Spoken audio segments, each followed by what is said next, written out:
Il primo atto ufficiale del neoprefetto di Agrigento, il palermitano Salvatore Caccamo, ha convocato al mattino di oggi una riunione del Comitato Provinciale per l'Ordine e la Sicurezza Pubblica. Al tavolo è stato invitato a partecipare il sindaco di Campobello di Licata, Vito Terrana, dopo le minacce di morte subite da parte del concittadino di 31 anni che gli ha puntato alla testa una pistola rivelatasi innocua e che è stato denunciato dai carabinieri. La prefettura di Agrigento sottolinea che al sindaco Terrana è stata già assegnata come forma di tutela la vigilanza generica radiocollegato, ovvero passaggi delle pattuglie nel luogo di lavoro e nell'abitazione del sindaco. Ieri domenica a Campobello di Licata diversi sindaci agrigentini e anche i deputati Carmelo Pace e Ida Carmina si sono stretti attorno a Vito Terrana tra un raduno in piazza 20 settembre innanzi al comune e poi una marcia cittadina. Gli hanno rinnovato solidarietà, incoraggiamento e stima. Il sindaco Terrana ha affermato tra l'altro di avere perdonato il 31enne che lo ha minacciato, di volerlo aiutare per curarsi e che tuttavia a fronte del ripetersi di tali episodi occorre una reazione determinata da parte dello Stato e delle istituzioni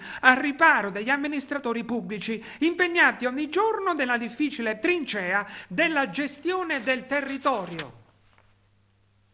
E adesso ascoltiamo il prefetto Salvatore Caccamo e il sindaco Vito Terrana.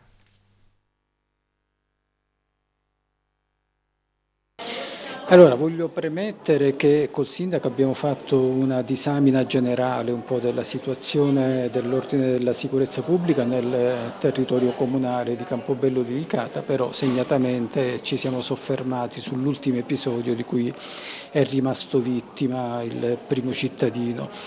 Ovviamente, per come è stato anche già evidenziato da organi di informazione, autore dell'episodio è un soggetto conosciuto nel territorio comunale, ma nello stesso tempo sappiamo pure bene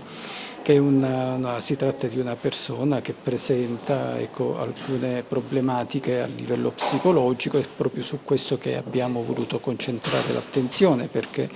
è stato adottato un TSO nei suoi confronti, attualmente si trova ricoverato presso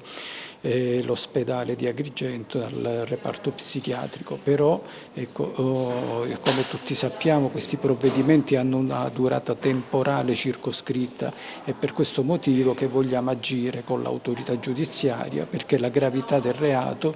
fa sì che debbano essere adottate misure nei confronti dell'autore. Soprattutto per quanto riguarda la sicurezza del sindaco, si è voluto, oltre alla vigilanza che è stata immediatamente attivata presso l'abitazione privata, voluto che venisse rafforzata questa misura in modo tale che il sindaco durante i suoi spostamenti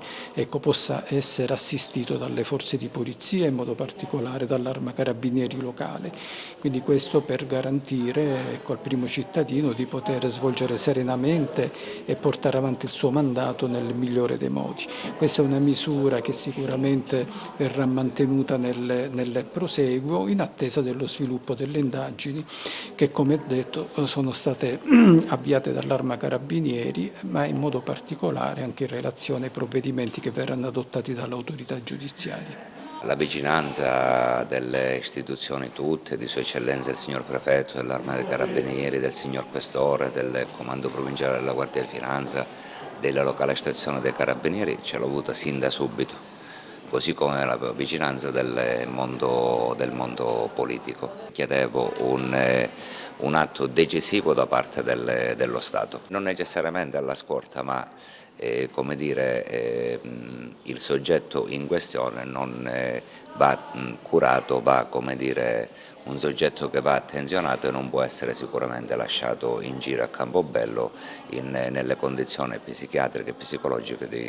nelle quali si trova in questo momento, non soltanto per la mia incolumità, ma per un quartiere intero vessato dallo stesso soggetto, come emerso dalle recenti, come dire, comunicazioni che il sottoscritto e l'Arma dei Carabinieri hanno ricevuto.